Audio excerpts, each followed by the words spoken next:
সম্পূর্ণ টিউটোরিয়াল সিরিজটি পেতে প্রিমিয়াম রেজিস্ট্রেশন করুন www.laravel.rabbil.com এ অথবা ফোন করুন ভিডিওর ডেসক্রিপশনে দেওয়া হেল্পলাইনের মোবাইল নম্বরে। শুভেচ্ছা জানাচ্ছি, আমি রাব্বিল হাসান রূপম। গত ভিডিও টিউটোরিয়ালে আমরা দেখেছিলাম ইনক্লুড ইফ এবং ইনক্লুড ফার্স্ট মেথডের ব্যবহার।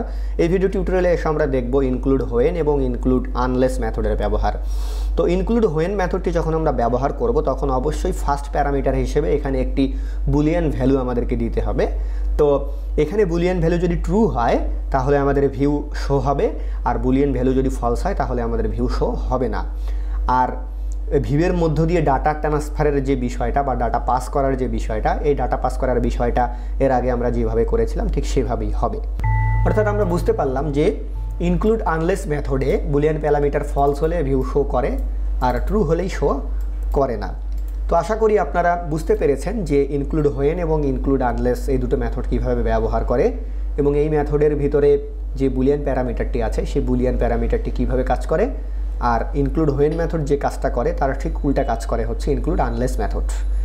ইনক্লুড হোয়েনের ট্রু মানে ইনক্লুড আনলেসের ফলস, আর ইনক্লুড হোয়েনের ফলস মানে ইনক্লুড আনলেসের ট্রু, একটা আরেকটার উল্টা। আশা করি বুঝতে পেরেছেন। ধন্যবাদ সবাইকে।